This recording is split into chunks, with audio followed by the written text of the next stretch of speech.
Boa noite, salve Maria. Voltamos aqui após a primeira parte, né, dessa entrevista com o professor Bezerra, onde o professor narrou ali a boa parte da sua história, da sua infância, juventude, até o seu casamento, né, que graças a Deus teve uma influência católica da sua esposa, né, acabou casando numa igreja católica, né, teve toda a sua influência também, né, religiosa da sua própria vida ali, né, com seus pais, a presença, curiosamente, de João Paulo II, né, na primeira visita ao Brasil, e chegamos então na parte onde o senhor se depara com o pontificado de Bento XVI, né, e daí o que que nós podemos saber da vida do professor Bezerra para chegar até a realidade dos dias atuais. Muito obrigado novamente, Zé Henrique Nedley, pela oportunidade da gente dar continuidade a essa história de vida, né? Essa história de vida. Como eu disse na outra parte, né? Que não tem nada de extraordinário, né? Acredito que é uma vida comum, né? Que é comum a todas as outras pessoas também, né? Só que eu tive, né, a oportunidade de tirar algumas conclusões, né? De toda essa história de vida. E com base, obviamente, naquilo que significou a minha conversão, né? Que vai se dar justamente a partir desse momento que nós vamos iniciar agora. Então, veja que eu acompanhei pela televisão os últimos momentos do pontificado de João Paulo II, né? Então, de João Paulo II, de 2000 até 2005, ele foi apresentando uma decadência física, né, devido ao mal de Parkinson, e a gente via ali, né, que já era um homem que estava num sofrimento físico muito intenso, né. Mas uma outra coisa que me chamou a atenção foi no ano 2000, quando foi revelado aquela terceira parte do Segredo de Fátima, né. Uhum. E eu confesso que ali me deixou bastante decepcionado, né? Porque, primeiramente, revelou-se não exatamente o texto, mas a interpretação que foi aplicada pelo cardeal Ângelo Sodano a esse texto. É claro que a imprensa ela não divulgou, né, com intensidade o próprio texto, né, do Segredo de Fátima, mas ela deu muita publicidade à interpretação do Ângelo Sodano. E aquela interpretação de que o segredo fazia referência ao atentado a João Paulo II, na Praça de São Pedro, em 1981, me causou uma decepção muito grande, porque a primeira coisa que me veio à mente foi porque a gente conhecia a história do Terceiro Segredo, a gente comentava isso, né, em casa, com nossos pais, e tinha toda aquela aura de mistério, né? O segredo não foi revelado porque é terrível demais. Dizia-se que o Papa João XXIII tinha passado mal quando leu e tudo, né? Tinha Uhum. desfalecido. Tinha toda uma história envolvendo o terceiro segredo, que parecia que o terceiro segredo era algo terrível, né? E que, portanto, não podia ser revelado. E, no entanto, quando revela em 2000, sobre o atentado que o Papa João Paulo II sofreu na Praça de São Pedro, no dia 13 de maio de 1981, o que tem de espetacular nisso que justificasse não ter sido revelado lá em 1960, não é?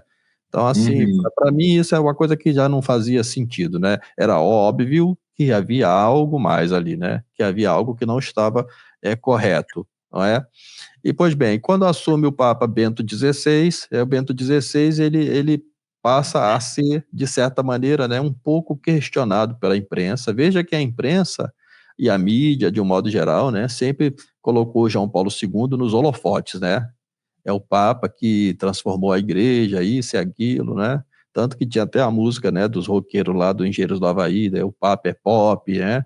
Uhum. Porque o Papa tinha dado uma nova feição ao ser Papa na Igreja Católica, né? João Paulo II de fato fez isso. E aí entra o Bento XVI, mas esse é meio soturno, né? É um Papa velho já, teólogo, né? Foi teólogo no Concílio Vaticano II, e etc. E que parece um Papa meio conservador, que está usando as vestes, né? conservadoras. Parece que esse Papa não vai seguir a linha de João Paulo II, vai ser um Papa mais voltado para a igreja antiga, né? Essa é a maneira como a imprensa lidou com o Papa Bento XVI logo no princípio, né? Do seu pontificado. E depois começava a se ventilar a história de que tinha um passado ligado à juventude hitlerista, tal, né? Uhum. Toda essa bobagem, né? Aparecia num primeiro momento, né, que havia uma oposição da mídia secular ao Papa Bento XVI. Parecia isso, né? Uhum. Então, quando acontece a renúncia dele, ali no início de 2013, não é? Para mim ficou assim, bom, é um fato, né? Completamente extraordinário o Papa renunciar. Talvez se explique, né? Por tudo aquilo que a imprensa dizia dele. Talvez se explique por isso, né? Mas para mim era assim, era um sinal claro de que havia uma crise estabelecida. Uhum. Nesse mesmo ano, de 2013, surgiu a oportunidade de uma viagem à Europa. Eu nunca tinha ido à Europa, nem sonhava, né, em fazer uma viagem à Europa, mas a minha irmã mais velha, ela tinha já feito outras viagens à Europa e tal, e dessa vez ela me convidou. E, né, então fomos juntos, né, eu, minha esposa, ela e o esposo dela. Fomos à Europa. E nós viajamos para a Europa em julho, né?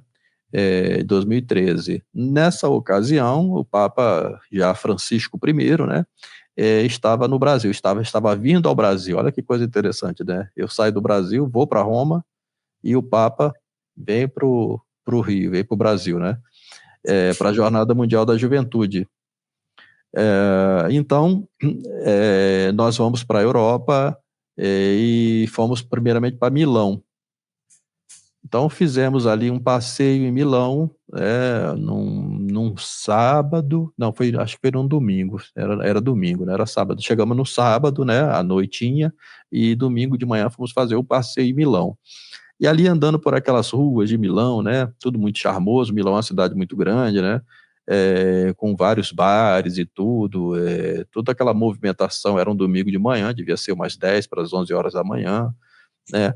E aí, de repente, a gente chega numa praça onde está o Domo de Milão, né? Aquela grande catedral gótica de Milão, toda de mármore, né?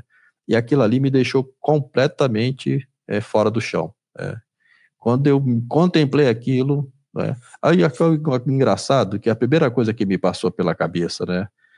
Porque professor de história, né? Então, quando me aproximei, né, do Domo de Milão, eu fui observando todo aquele aspecto gótico, né? Aquela quantidade de ornamentação, de estátuas, não tem um único centímetro que não tenha uma obra de arte.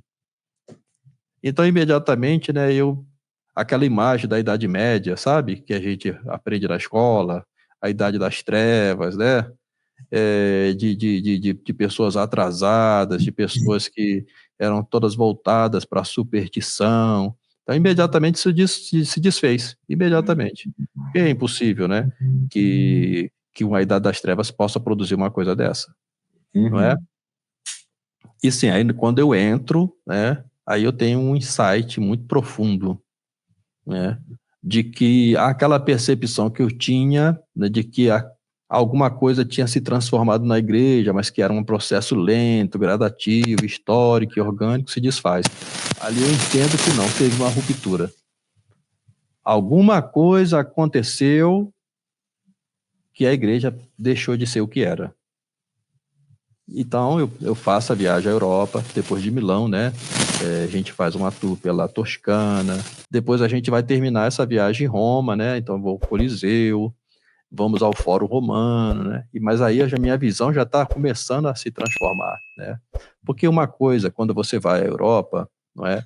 Muita gente vai à Europa para fazer compra, muita gente vai à Europa para visitar lugares turísticos, né? De beleza natural e tudo mais. Mas o coração, a essência da Europa não é nada disso.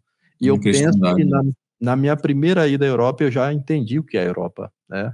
Europa é a Igreja Católica. Uhum. E aí, imediatamente, né, a consequência imediata disso é você compreender todo o ódio, né, que se tem a isso. Porque na escola, o primeiro movimento que se faz contra a Igreja Católica não é exatamente contra a Igreja Católica, mas é contra a Europa. Então, você começa nos livros didáticos e depois você, como professor, acaba reproduzindo isso por causa da formação continuada, né? Ou desinformação continuada que se faz. Então, o primeiro obstáculo, o primeiro alvo é a Europa. Então, a Europa é ruim. Por que a Europa é ruim? Porque a Europa escravizou os africanos, a Europa colonizou a América, né? Roubou a América, expoliou, né? Tirou o ouro da América. Então, tudo isso, né? E, na realidade, é um caminho para se atacar a própria Igreja Católica. Porque o que é a Europa? A Europa é a Igreja Católica, não é? Então, isso tudo veio na minha cabeça ali nessa viagem à Europa, né? Então, quando eu retorno já, né, em 2013, olha que o momento no Brasil era um momento conturbado. Muita gente esquece disso, porque, por exemplo, teve essas manifestações do 8 de janeiro, toda essa coisa que envolve, né, a situação atual do país que nós estamos vivendo, como se fosse um evento que nunca tinha acontecido nada igual aquilo aconteceu. Em 2013 aconteceu. Os black blocs aí, né, fizeram manifestações à torta e à direita pelo Brasil todo aí, quebravam tudo, invadiram lá a rampa do Palácio, do Planalto lá, entendeu? Mesma coisa também, né? E é uma história muito mal contada que nunca se explicou o que foi aquilo, né? Teria sido por causa do aumento... Não ninguém, não condenou ninguém. Não condenou ninguém, não teve nada. Mas tudo isso em 2013 foi muito intenso. Essa era a época do governo da Dilma, não é? Então tudo isso foi muito intenso, né? Então, quando eu volto da Europa, né, eu já volto, né, com essa concepção alterada. Percebe aqui, né, o tamanho da graça que eu recebi ali naquela Catedral de Milão, né, vendo, né, aquelas estátuas. Uma estátua que me chamou muita atenção foi a de São Bartolomeu, né? Aquela estátua daquele homem, porque a estátua de São Bartolomeu, no primeiro momento é difícil você entender, porque há um problema na anatomia, sabe? Muito visceral e tal. E depois é que eu fui entender que aquilo que ele está carregando não é roupa, é a pele dele, não é? Então é aquele martírio de São Bartolomeu, né? Aquele homem sem pele, entende? Aquela imagem ali me chamou muita atenção, me chocou muito, né? Daí, toda vez depois, a história dos mártires, né? Como foram capazes, né, de resistir na fé, né? De tamanho suplício, né? Você imagina o que é arrancar a pele de um homem, né? E aí foi que eu entendi isso, né? Então, aquilo não são as vestes dele, é a própria pele dele, né? E lá tem várias relíquias também, né? Então é uma coisa impressionante quando você entra dentro de uma catedral. Eu não compreendo, Nédlio, como é que pode uma pessoa ir à Europa e não ter esse insight, sabe? Não ter. E se a gente for parar para refletir sobre isso, a própria Roma, né? O próprio clero, né, que está em Roma, que está ali. Pois é, tem todo aquele tesouro. No Vaticano, tá ali São Pedro, todos estão ali, né? A cristandade inteira está ali. Tudo ali. Inclusive, nessa minha ida a Roma, né, nós não chegamos a entrar lá, porque tem um local, depois que você sai do Fórum Romano, né, você vai chegar perto ali do local onde ficaram presos São Pedro e São Paulo. Então tem a escada, né, e ali tem uma rocha que está dobrada, sabe? Porque diz que São Pedro, quando ele estava descendo, o guarda empurrou e ele ia bater com o rosto, né, nessa pedra, e aí a pedra amaciou, né, para acomodar o rosto dele. Está lá a marca até hoje. Então você tem, sabe, assim, milhares e milhares de testemunhos, né, históricos, através da própria cidade de Roma, não só em Roma, mas a Europa toda, né? A Europa inteira. A Europa inteira é um testemunho da fé católica. E ao mesmo tempo, tudo isso, né? Botar tudo isso de lado para hoje dar a mão para aqueles que a igreja sempre condenou. Exato. E ao mesmo tempo, né, para mim ficou muito claro isso, né, ao mesmo tempo, ela é uma acusação a toda a apostasia que a gente vê hoje, entendeu?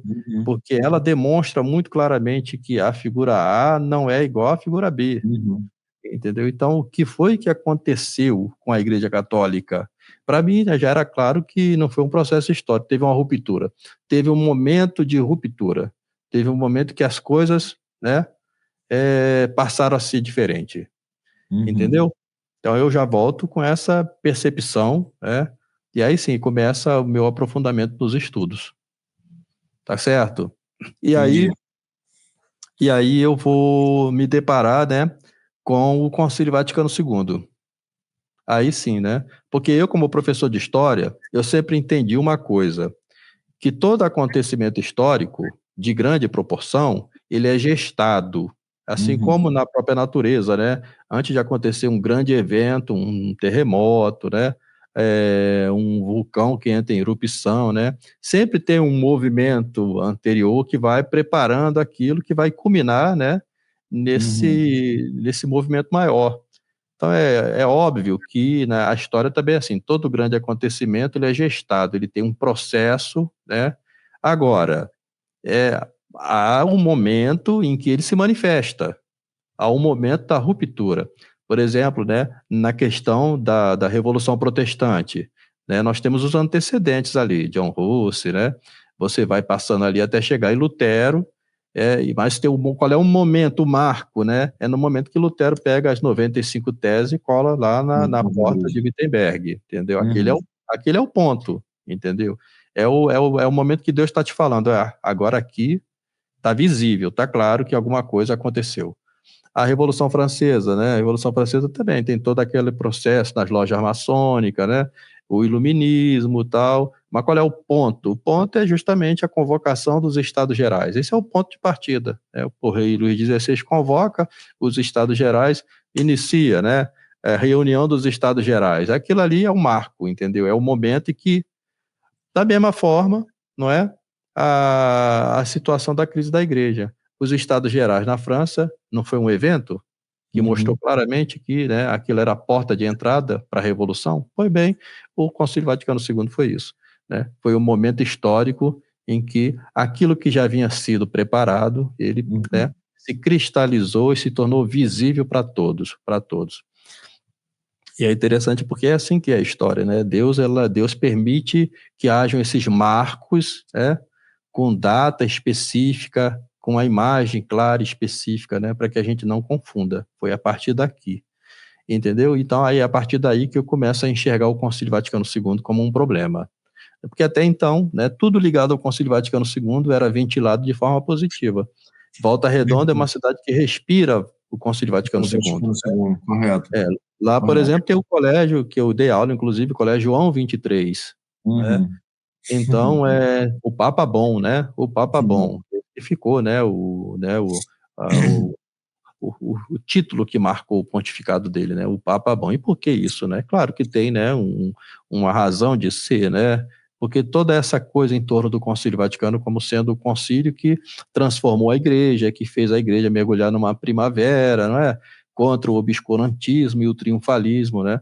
E finalmente a igreja agora, ela, né, entrou no... Só que na prática a gente não vê isso, tá certo? Isso faz parte de uma construção, midiática que não corresponde de maneira nenhuma à realidade que nós estamos vivendo, né? É que Eu na minha... eles mesmo negam, né?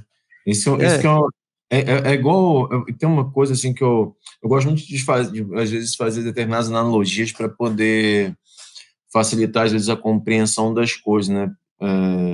Por exemplo, hoje a gente enxerga muito essa realidade do que é a crise na igreja diante do próprio governo hoje que a gente vê no nosso país, que se fala escancaradamente o que é, o que está fazendo e tal, e mesmo assim as pessoas negam a realidade, né? Negam o exatamente, óbvio. Você vai exatamente. pegar os seguidores aí do PT, eles negam a realidade, mesmo estando escancarado ali, eles vão distorcer, vão contorcer, não vão acreditar que foi dito.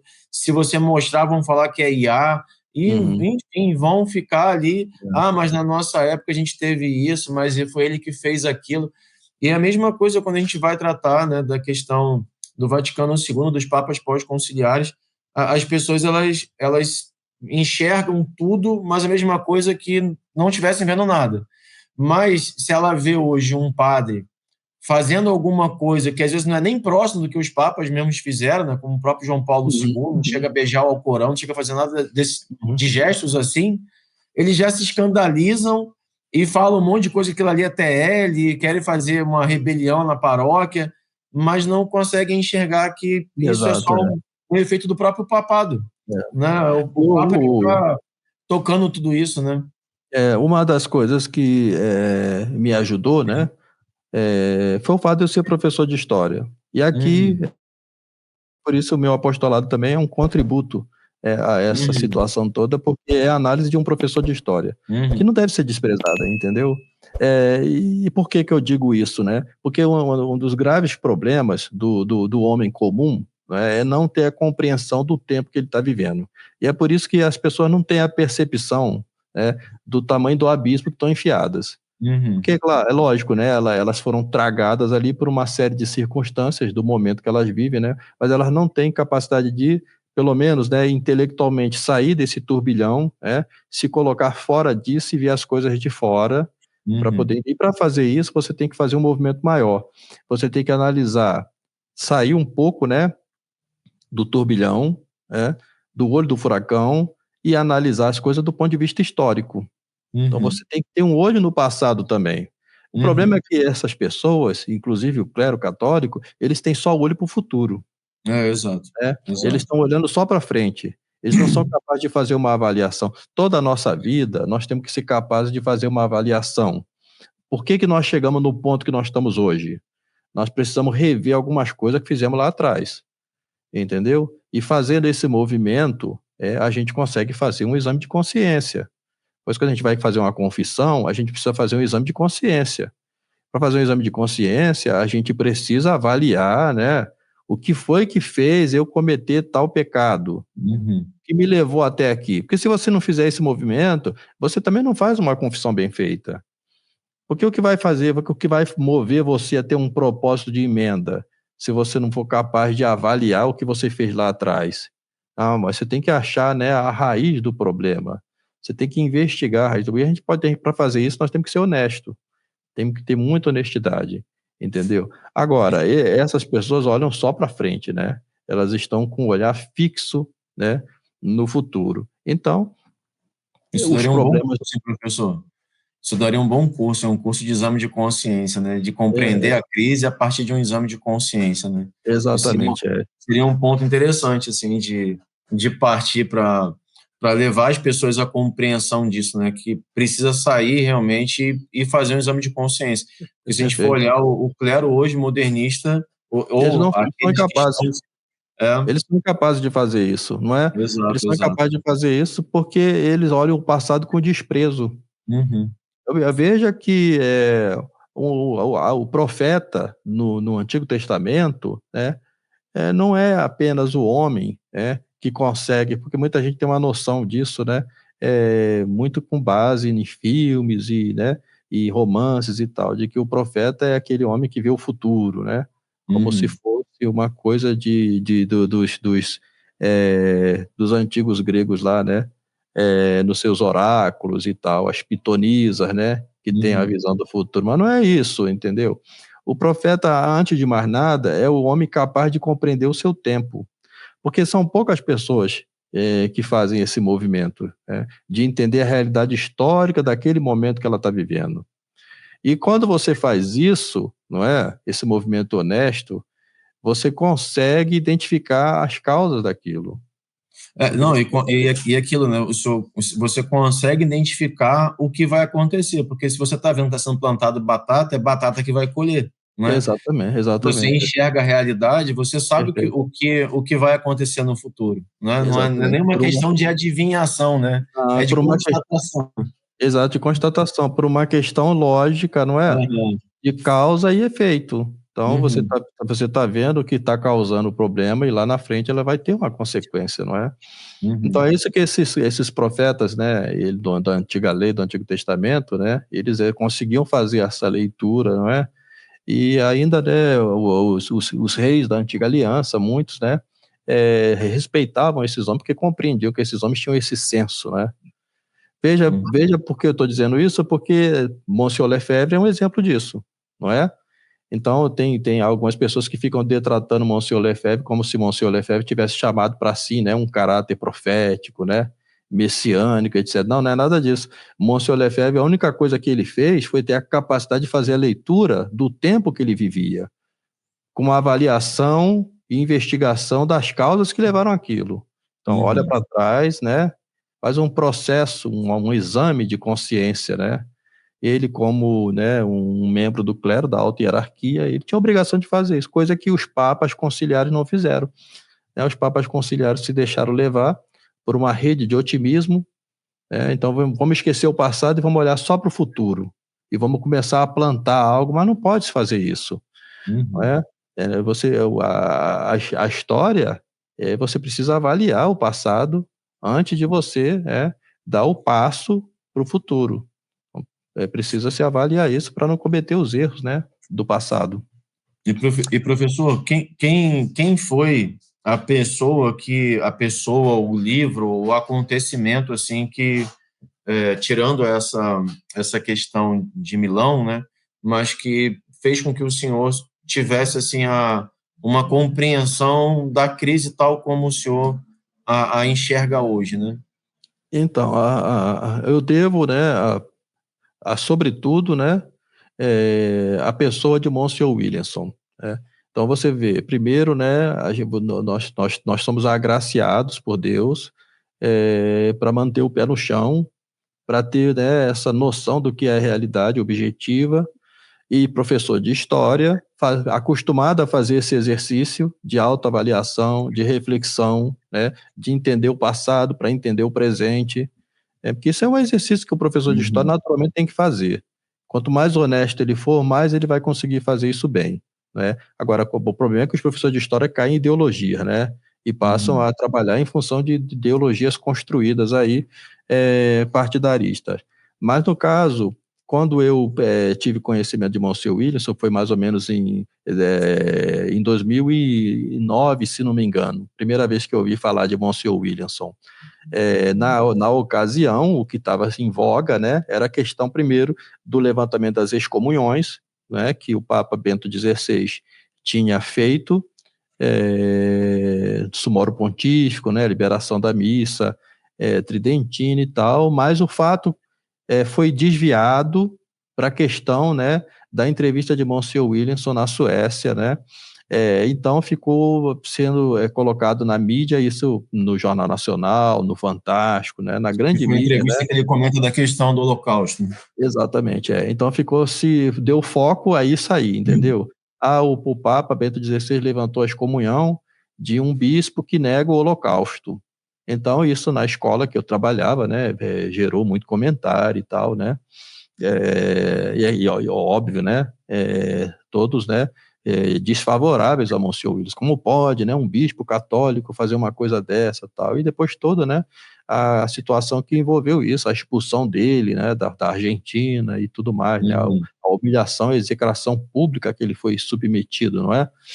E eu, como professor de história, estava, né? Completamente, né? Seguindo, né? A grande mídia, não é? Então esse foi o primeiro momento ali dessa imagem de Monsieur Williamson.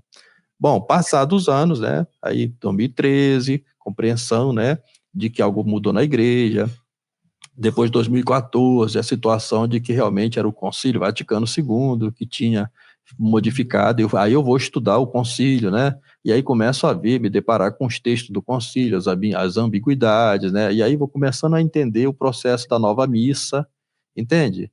E aí sim, aí eu vou procurar, então, onde que eu posso encontrar a missa, né? A missa que era antes, porque aí sim me deu o estalo, né? Bom, por que chama isso de missa nova, não é? Ora, missa nova, então por quê? Porque tem uma missa que era antes disso, então, né? Bom, vamos procurar essa missa, né? A missa velha, vamos dizer assim, né? E aí eu vou procurar a missa tridentina, não é? E ali na internet, né, a internet é um instrumento que você ainda consegue, de boa fé, de boa vontade, você ainda consegue encontrar muita coisa, não é? E ali eu consegui encontrar o Mosteiro da Santa Cruz. Uma conferência que teve no Mosteiro da Santa Cruz, não sei em que ano que foi, talvez tenha sido em 2013, por aí, não é? E era uma conferência de Monsieur Williamson, no Mosteiro da Santa Cruz. Aí, imediatamente, eu lembrei, sabe? Eu lembrei lá daquele bispo lá de 2009, falei, vou ouvir o que esse cara tem para dizer. Deixa eu ouvir ele agora, vou ouvir melhor, né? E aí sim, né? Porque aí soma duas coisas, porque Monsieur Williamson também, né, além de todos os dons que ele tinha, de teólogo, né, de bispo, de formação intelectual, de forma completa, né, dominava, né, tanto parte de música, conhecimento de literatura, poesia, geopolítica e tal, somava-se isso ao conhecimento de história que ele tinha, porque ele também era um bom professor de história.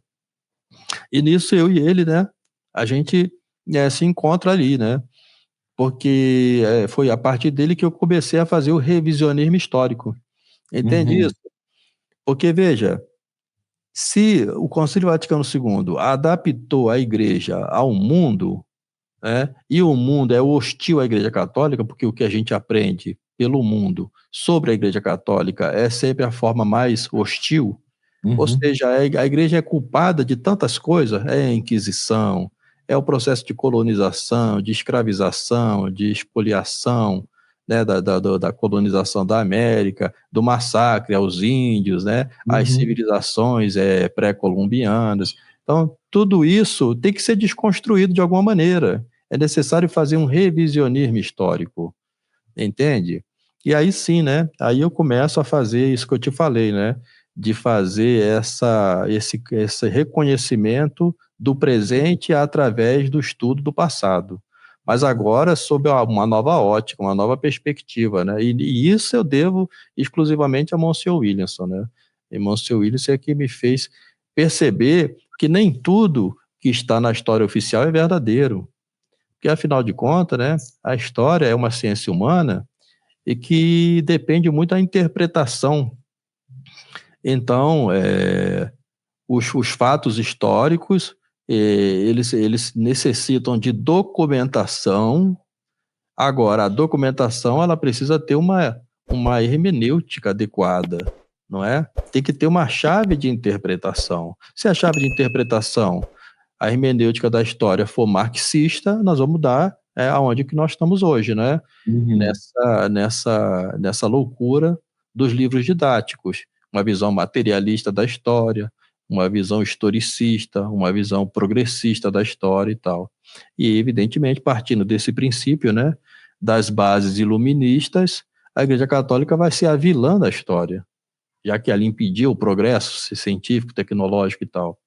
Agora, se você analisa isso do ponto de vista da graça santificante, da redenção, do pecado original, certo? Da necessidade de conversão, da necessidade das virtudes teologais.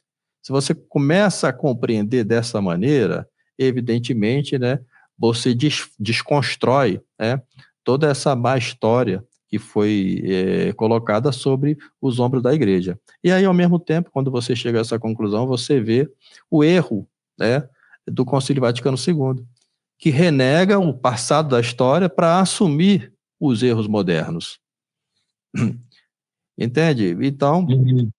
eu quis muito, né, conhecer Monsieur Williamson pessoalmente. Veja que foi, né, o primeiro bispo, né, que eu conheci, né, Uhum. com quem eu Você conheceu até ele antes da. Eu não tinha ainda. Não tinha ainda. não, eu vou conhecê-lo aqui no Mosteiro da Santa Cruz, não é? Uhum. Mas eu primeiramente eu procurei, né, a missa tridentina porque eu queria muito fazer a minha primeira comunhão. Veja que até aí eu não tinha comungado. Eu só fui comungar aos 47 anos de idade, né? Quando eu, buscando o Mosteiro da Santa Cruz, eu encontrei o padre Cardoso, né? Que hoje, infelizmente, Uhum. é o padre sede vacantista, que fazia missão pela resistência católica lá em Ipatinga, Minas Gerais.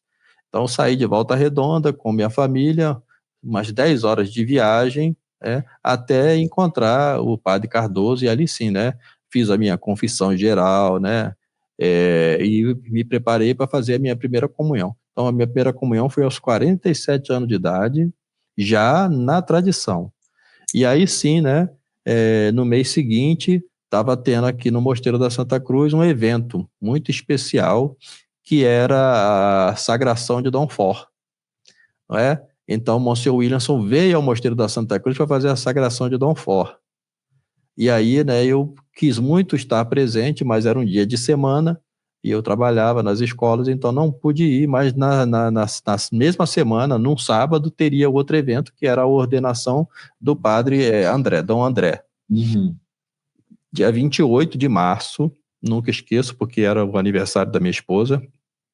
Aí sim, nós saímos de Volta Redonda para Friburgo, 5 horas de viagem, né? Chegamos aqui, mais ou menos por volta de umas 11 horas da manhã, a cerimônia já tinha começado, mas eu logo entendi, né, que era uma coisa diferente aquilo ali, porque tinha imprensa aqui, né, tinha imprensa da França, né, a imprensa secular estava aqui, né, já para fazer com que as manchetes fossem as mais negativas possíveis, né, contra esse evento, né, os bispos cismáticos, etc., né, tá, mas isso já não me importava mais, porque o importante para mim era ter encontrado, não é, esta verdade. E aí sim, né, eu até gravei uma aula, um vídeo. Só um comentário. Nessa época, eu estava morando em Friburgo, mas eu nem conhecia, né, a 2015, né? tradição.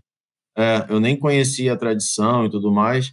E eu lembro da nota do bispo, né, na época, salvo engano, era Dom Ednei, que era o bispo na Diocese de Nova Friburgo, ele fazendo uma nota, ele também falando na catedral a respeito desse evento, enfim, né, todo aquele rebuliço. E assim, para a gente assim, que não tinha conhecimento de nada, né, dessas coisas, era um tanto quanto assim, estranho, esquisito, do nada assim, saber dessa notícia, porque a gente que morava ali morava naquela região, né, nessa região de Nova Friburgo, e não conhecia a tradição, a gente nem tinha conhecimento que existia um mosteiro da tradição. Então era como se ali não existisse nada, e de repente aparece e já é como excomungados, cismáticos, enfim. Isso é uma coisa que assim, eu não esqueço nunca dessa missa na catedral, e o bispo fazendo esse comunicado, depois publicando a nota no site da catedral, enfim.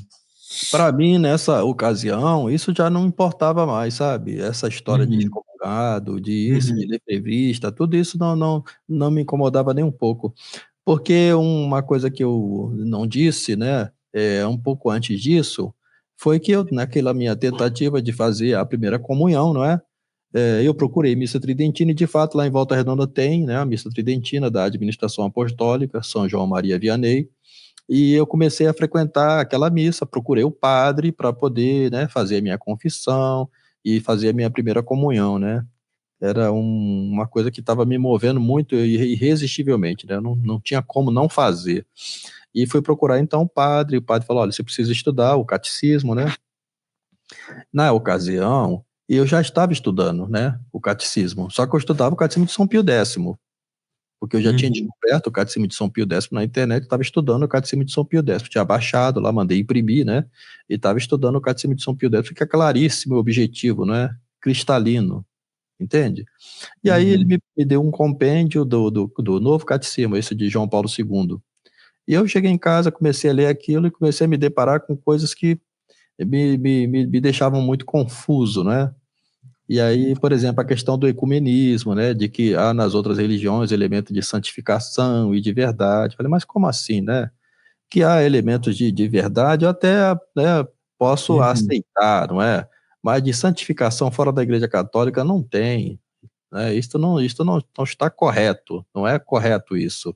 E depois a história do mistério pascal, né? Porque eles dizem, né, que a nova missa, né, ela como se diz assim, né, ela transformou o sacrifício, a noção sacrificial da missa em algo maior, mais completo, né, que agora é a paixão de Cristo, morte e ressurreição de Cristo, não é? Ora, mas tudo isso daí não passa de um desvio, para tirar do centro da questão o próprio sacrifício, que é uma visão luterana da missa, na verdade, né? Então, assim, por exemplo, né, você nas igrejas lá de Volta Redonda tem o Cristo ressuscitado saindo do crucifixo, né? E aí depois eu entendo isso do mistério pascal, né? A ênfase na ressurreição. Eu falei, mas esse não é o Cristo crucificado que eu vi na igreja lá de São Cristóvão, quando era criança. O Cristo que me chamou a atenção, que me prendeu, é o Cristo crucificado, não é aquele Cristo voador que está saindo da cruz, né?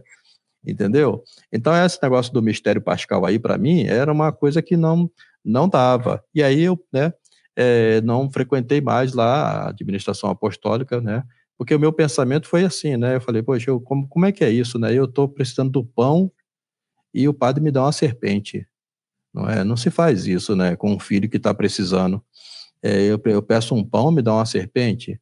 Então, né? Por isso que eu acabei indo encontrar o padre Cardoso, né? Lá em Uhum. Patica. E o padre Cardoso foi quem me indicou a cerimônia de sagração que haveria no Mosteiro da Santa Cruz, que na sequência eu acabei vindo parar aqui. Então chegou aqui no sábado, né? Estava já iniciando a cerimônia de ordenação de Dom André. A cerimônia foi presidida pelo Dom For, não é? E tudo aquilo me deixou assim, né? Maravilhado com toda, né, a reverência, toda a piedade, tudo, né? Os cantos gregorianos, as ladainhas, né? E para mim tá muito cansativo também, né? Porque eu não estava acostumado a ficar Uhum. ajoelhado por tempo, não é? Uhum. Hoje eu fico tranquilo, mas naquela época para mim era já difícil, né? E já cansado da viagem também e tal, mas fui muito bem acolhido aqui, né? Dom Tomás sempre sorridente, sempre com um sorriso, né? Recebendo a gente muito bem. Nessa ocasião conheci o professor Carlos Nogueira, né? A esposa do professor Nogueira, a Rosa, né? Muito simpática, acolheu minha família. Nós ficamos inclusive hospedados na casa do professor Nogueira nessa ocasião, não é? Então, assim, para mim foi o evento que, né, definitivamente me colocou na tradição. Então, observa bem, né, que eu não tive uma passagem pelas outras Ecclesia Dei, nem mesmo Uhum. na fraternidade, né, eu já caí de paraquedas aqui direto, né, na Uhum. resistência com Dom Tomás e tudo, né, e tudo isso, né, é, Só teve um esbarrão na administração apostólica que já ficou é, evidente. Já ficou evidente logo É. de princípio, foi uma coisa de umas 3 semanas só, entendeu? Que aí eu já, né, já cortei. Uhum. E aí sim, né, eu até gravei um vídeo, né, comentando essa minha impressão, fazendo uma analogia a um caso muito famoso aqui no Brasil, que foi o caso do sequestro do Pedrinho, né? Para dizer mais ou menos dessa maneira a sensação que eu tive ao descobrir a verdadeira Igreja Católica, né, a tradição, não é? Porque a história do Pedrinho é bem emblemática, né? Ele foi sequestrado na maternidade, ainda bebê, por uma falsa enfermeira chamada Vilma. Isso mais ou menos em 1980 e pouco, 87, 88, por aí. E de modo que a mãe verdadeira, coitada, né? Quando se recobrou da anestesia, pois cadê a criança dela, né? Não tinha mais, tinham sequestrado o filho dela. E ela passou a vida toda procurando esse filho. E o Pedrinho foi criado como filho legítimo da Vilma, a sequestradora. Então, pro Pedrinho, a mãe dele era a Vilma. Até que, finalmente, né, uma das irmãs do Pedrinho, né, que a Vilma, afinal de contas, tinha sequestrado outras crianças também, não foi só o Pedrinho que ela sequestrou, não. Vendo uma reportagem na televisão sobre esta família, que procurava pelo filho sequestrado na maternidade, ela achou parecido com o Pedrinho, né? Eu não sei exatamente como foi que ela fez essa comparação, né? É, ou se foi pela história que a mãe contou, algo assim, que fez Uhum. ela despertar de que tinha alguma coisa errada com a história que a Vilma contava que tinha encontrado o Pedrinho numa lata de lixo, né? E aí eu sei que foi levado o caso para a polícia e a investigação, e no final das contas fez o DNA, né? E confirmou que o Pedrinho era aquela criança sequestrada na maternidade. Então, assim, eu faço analogia para dizer o seguinte, né? Que nós, mais ou menos, né? Você veja, eu nasci em 68, já no pós-concílio, em 69 já a missa nova, não é? Então, eu fui criado por uma falsa mãe, assim como o Pedrinho foi também. Eu fui criado por uma falsa mãe desta nova doutrina, desta nova religião, com esta nova missa, não é?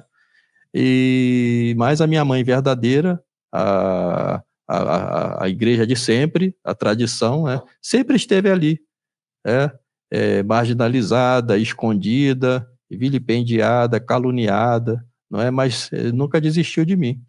Então, é claro que quando eu descubro tudo isso, né, o que eu vou fazer? Eu faço como o Pedrinho fez. O Pedrinho, quando teve conhecimento de tudo isso, ele ficou com a mãe verdadeira. Uhum. Embora, veja só, né, que decisão difícil, porque para ele, a referência de mãe que ele tinha era a Vilma, a Uhum. sequestradora. E a mãe verdadeira era uma desconhecida para ele. Tudo era novo, né, para ele. Mas ainda assim ele preferiu, a mãe verdadeira. O que não se deu com a irmã dele, que também tinha sido sequestrada pela mesma Vilma. A irmã verdadeira também descobriu que ela tinha sido sequestrada, que a mãe verdadeira não era a Vilma e que havia uma mãe verdadeira, mas ela não quis a mãe verdadeira, preferiu ficar com a Vilma. Observa que é um drama mais ou menos parecido com os católicos de Uhum. hoje, né? Muitos descobrem a crise da igreja, não é verdade? Mas Verdade. preferem a sequestradora, preferem a igreja conciliar, não é? Do que a sua verdadeira mãe, a igreja católica. E o pior que, assim, às vezes até repudiam mesmo a mãe Isso, verdadeira, né? por questão de Não, conveniência, né? é Questão de conveniência, porque é muito mais confortável ficar onde muito mais está, cômodo entendeu? também. Exatamente, Você não precisa enfrentar dificuldade nenhuma, assim, né, exatamente, de negar coisas que você achava que era verdadeiro, né? Enfim. E aqui, né, que eu queria, né, fazer essa conclusão para dizer o seguinte, né, é que, de fato, né, a minha vida, quando estava no mundo, ela era uma vida mais tranquila, mais sossegada, né, era uma vida comum, né, não tinha grandes tribulações, mas era uma vida miserável. Por quê? Porque estava afastado da graça de Deus. Agora, com essa, né, adesão, essa conversão, adesão à tradição, as coisas mudam, né? Ou seja, a nossa vida, ela não é mais confortável. É uma vida que tem cruz, é uma vida que tem conflito, porque, afinal de contas, né, nós não somos compreendidos pelos nossos. Muitas vezes a gente quer Uhum. ajudá-los, quer ajudá-los a trilhar esse caminho também, somos mal entendidos. É uma vida que é cheia de enfrentamentos, a gente precisa ter combate, porque a gente já não dá para ficar em cima do muro, a gente precisa ter um posicionamento, não é? E tudo Uhum. isso traz desconforto, tudo isso traz celeuma, traz sofrimento, é a cruz que vem junto com a conversão, né? Com a conversão vem a cruz, tá certo? Os nossos problemas de saúde, né? Problema de saúde, como eu passei, né, vocês são Uhum. testemunha disso, né, vários problemas de saúde que eu passo, Uhum. né, e que tem que enfrentar, não é? E daí sim, né, a ideia de fazer o apostolado é até mesmo para dar esse testemunho, né, Uhum. de vida aí, de que, não pensem que aqueles que estão chegando na tradição agora, não pensem que vocês vão ter uma vida de conforto, né, não vão ter uma vida de cruz, vão ter uma vida de sofrimento, de confronto, porque vocês vão se posicionar, vai ter que haver esse posicionamento. Mas, por outro lado, não vai ser mais aquela vida miserável que era no passado, vai ser uma vida, né, que vai ter a Uhum. graça de Deus, né, e a graça de Deus é o bastante para fazer com que a gente se mantenha firme nisso, não é? Assim como todos nós estamos fazendo aqui, né, Nedley? Estamos nesse combate, não é? Porque tem uma razão de ser, não é? A gente não está lutando em vão. Como diz Santa Teresa, só Deus basta, né? Isso, ó É, Deus basta. a nossa vida, ela é católica. É esse que é o ponto, assim, né? É ter de fato uma vida católica, né? Exatamente. Porque a vida católica, ela é isso, ela é cruz, né? Ela é cruz. Hoje as pessoas, elas querem viver uma vida católica com a ausência da cruz, né? Com a ausência de Exato. sacrifício, com a ausência de sofrimento, né? Elas querem o Cristo, né, ressuscitado, mas não quer o Exato, Cristo crucificado, entendeu? exato, exato, E como a né? gente vai viver o Cristo crucificado se a gente não aceita o sofrimento que a vida impõe a nós? Uhum, Isso é o coração da crise, né? A igreja uhum, conciliar, ela é uma igreja que prega, né, a vitória desse mundo, não é? Ela prega o sucesso desse mundo muito aos moldes uhum. calvinistas, né, das religiões protestantes calvinistas. a felicidade desse mundo, a unidade do gênero humano, a paz mundial, não é? Mas onde é que fica a cruz? Onde é que fica a realidade da vida? Porque se aprende com o sofrimento. Quando a gente compara, isso que para mim, assim, essa questão é muito evidente, assim, né? Quando a minha percepção com relação à crise na igreja ao comparar a vida dos santos, né, com a realidade da igreja hoje, né? A gente olha e vê, assim, é um abismo. É um abismo a decisão dos católicos de antigamente, né, de como que eles abraçavam a cruz, a verdade, ao ponto, né, de dar a própria vida, né, de brigar para ser um mártir, né? Exato. Então, e hoje a gente vê tudo ao contrário disso, né? De fato um abismo, é uma anti-igreja, né? É Sim, uma porque contra-igreja. o sentido da verdadeira fé é a vida sobrenatural. Não é Uhum, essa vida aqui, não é? uhum, A nossa vida aqui, ela é apenas uma caminhada para se chegar a algum lugar. Não é? Ela não uhum. é o fim. Ela é um caminho, não é? E é Então, bom lembrar que por maior que seja, por mais extensa que seja a nossa vida aqui nesse mundo, se a gente vai viver 100 anos, cento e poucos anos, ela se comparada com a eternidade é uma unha, né? exato. E as pessoas acho que elas perdem a noção disso, né? De que aquilo que nós estamos vivendo aqui é aquilo que vai definir a nossa eternidade, né? E a eternidade não tem volta, né? A gente tem volta enquanto a gente está nessa vida que por mais extensa que seja, ela ainda é curta, né? E pode ser ainda muito mais rápido para alguns, né? Segundo a vontade de Deus, os desígnios de Deus, as coisas que cada um faz, segundo o seu livre-arbítrio, mas é o que vai definir a nossa eternidade, né? Então, se a gente tem uma perspectiva de eternidade, né, de salvação, se a gente de fato, né, acredita de fato na fé católica, né, em nosso Senhor Jesus Cristo, a gente tem que ter isso como uma referência de estar, eu lembro, né, isso é uma prática que eu tenho, assim, desde quando eu me assumi, assim, ser católico, né, tomei a decisão de ser católico, e isso ainda era no modernismo, não era nem na tradição ainda, de que eu não sairia, né, de casa, iria fazer alguma coisa se eu estivesse em pecado, né, com o risco de saber que eu posso morrer a qualquer momento e não ser salvo, né? Então, eu sempre tive uma perspectiva com relação à salvação de que ela pode ser hoje, né? Que o fim da minha vida pode ser hoje. Então, eu Uhum. preciso viver pronto para que, se Deus me chamar hoje, eu esteja pronto para o meu juízo diante dele, né? E eu vejo que as pessoas vivem como se a vida não Exato, tivesse um fim, exato. né? Essa é a preocupação do católico, né? A gente precisa viver com o foco na salvação, né? De estar, de fato, com uma vida agradável a Deus. E as pessoas hoje elas estão vivendo, né? E eu espero que o depoimento do senhor aqui, os outros que vão vir falar, né? Que possa mostrar para as pessoas isso, né? Que nós somos católicos comuns, né? Que temos Exato, uma exato. vida simples, cotidiana, mas que nesses momentos nós tivemos de fato graças assim no decorrer da nossa vida que nós acabamos em algum momento nos agarrando a ela, Uhum. né?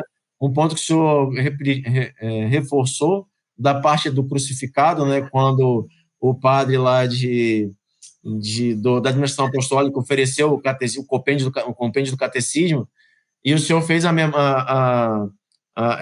essa referência, né, da cruz do crucificado, né, ressuscitado, e da cruz que o senhor viu lá na igreja de São Cristóvão, né? Você vê, né, como que aquilo lá foi uma graça que Sim, impactou foi. a sua alma de tal forma que no momento derradeiro de decisão, aquilo que veio na cabeça para dar né, para iluminar a consciência, né, a Sim, inteligência, para tomar calma aí, isso aqui não, não, não, não, isso aqui não é pão, isso aqui é uma serpente, né? exatamente, exatamente, é. É essa a E assim, percepção. e são essas coisas assim no cotidiano, como essa live aqui, esse depoimento, que pode ser às vezes o start da vida de alguém, né? Pode ser na hora que alguém tenha essa a iluminação da inteligência pode acontecer num momento desse, né? Porque eu lembro, né, da vida dos santos. Nossa, eu li demais a vida dos santos, foi o que me tocou muito na minha história de fé.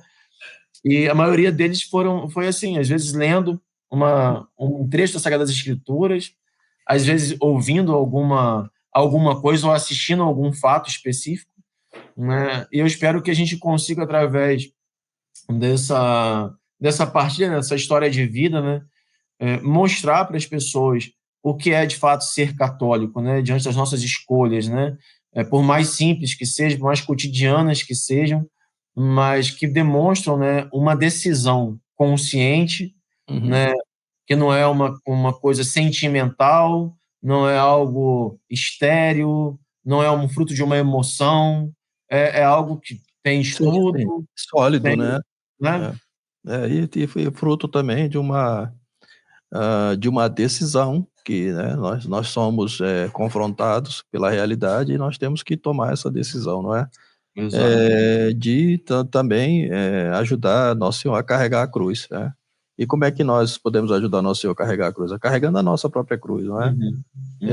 Aceitando, né, os nossos sofrimentos, nossas dores, né, e se unir a Cristo crucificado, não é? Isso é o coração da nossa fé.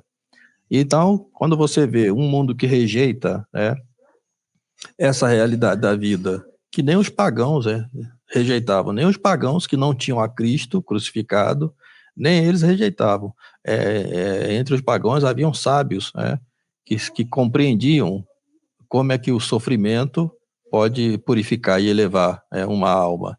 Então veja que Nosso Senhor, ele transforma isso, né, através da sua paixão e morte, ele transforma isso numa imagem poderosíssima desse homem crucificado, desse homem pregado na cruz, não é? E a pergunta que eu fiz quando criança, né, por que esse homem foi pregado na cruz, não é? Qual a razão disso, de tanto sofrimento, né? E por que esse símbolo, né, na igreja? Então, assim, quando descubro a tradição, tudo isso faz sentido, tem resposta para isso tudo, não é?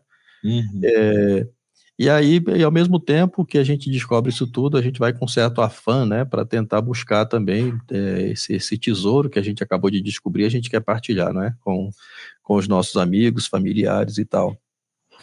É. Mas nem sempre a gente consegue convencê-los, né? É, Uhum.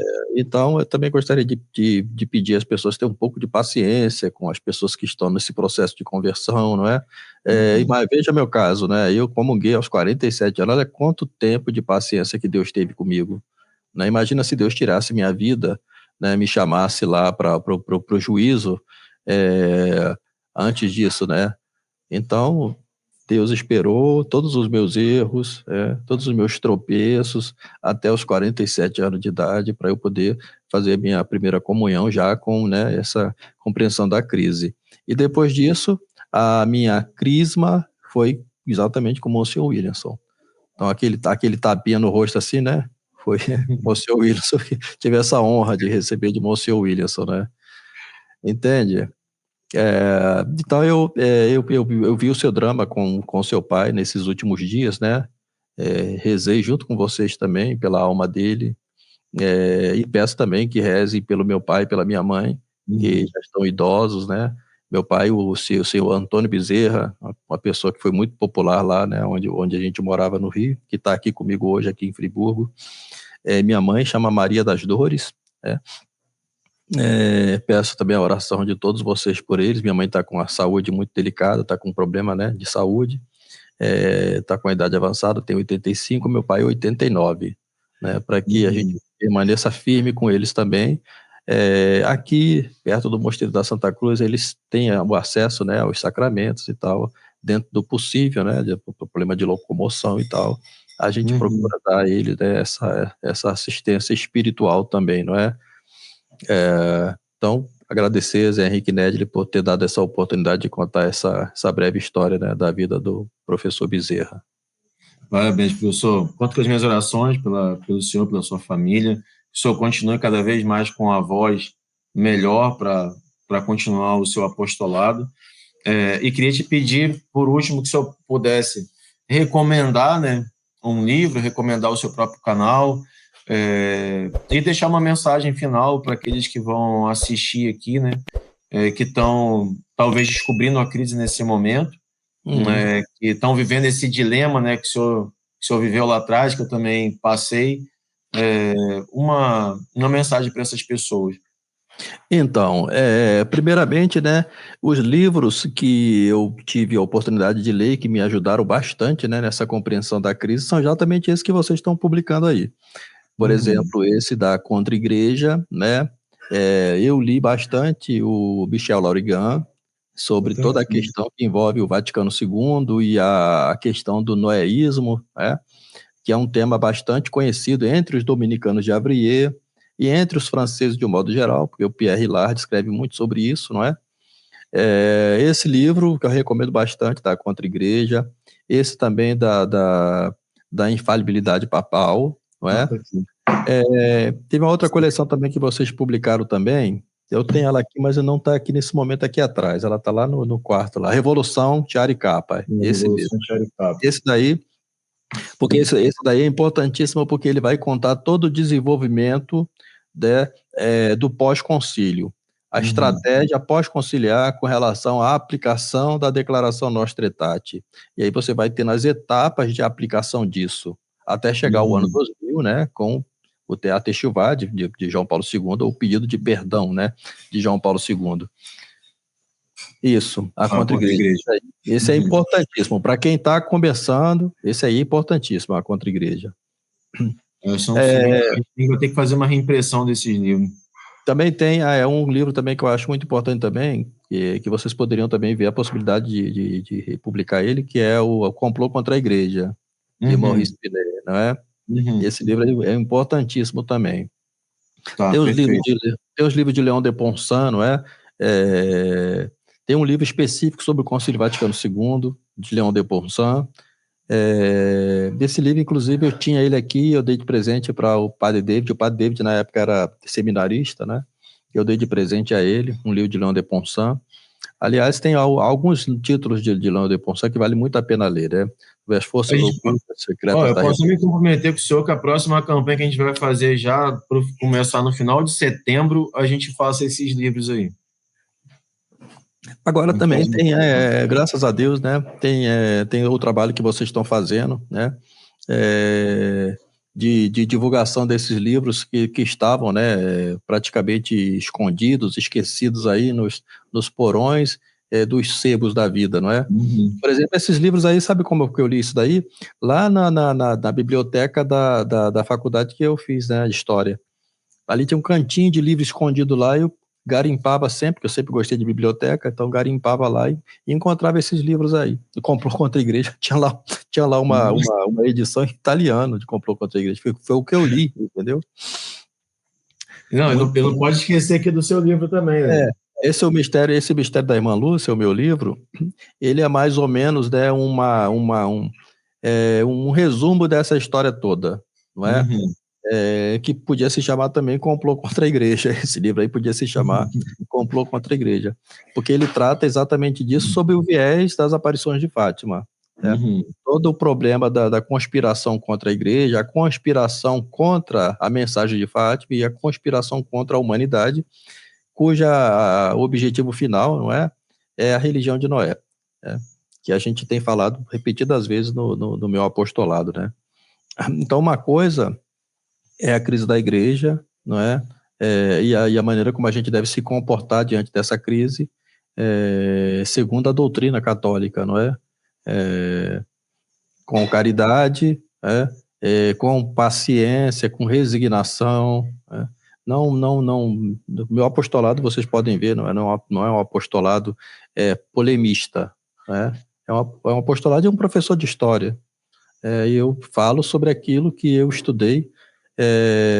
E também gostaria de dizer aqui também que eu tenho orientação espiritual, não é? Tudo que eu faço, que eu publico, tem a orientação espiritual. Eu moro aqui, né, no Mosteiro da Santa Cruz, não é? Então, eu tenho o meu acompanhamento, tem tudo isso, né? E outra coisa, né? Eu sou professor de história, sou licenciado, né? Eu tenho, né, o meu know-how, tenho a minha experiência de sala de aula, né? Eu sou um homem de 57 anos de idade, né? Como eu disse, nasci em 68, né? Pareço ter uma aparência mais jovem, não é? Uhum. Muita gente acha que eu tenho menos, né? Mas na realidade não, eu já sou quase um sexagenário, né? Quase já um... Eu também. Eu tenho 44, desde que eu tenho uns 30 e pouco. Não parece ter, tá vendo? É. Mas imagine eu, né? Com 57 anos, toda essa história, essa bagagem de professor, não é? É verdade. Não, mas então, Continua, professor. para finalizar, só para dizer isso, né?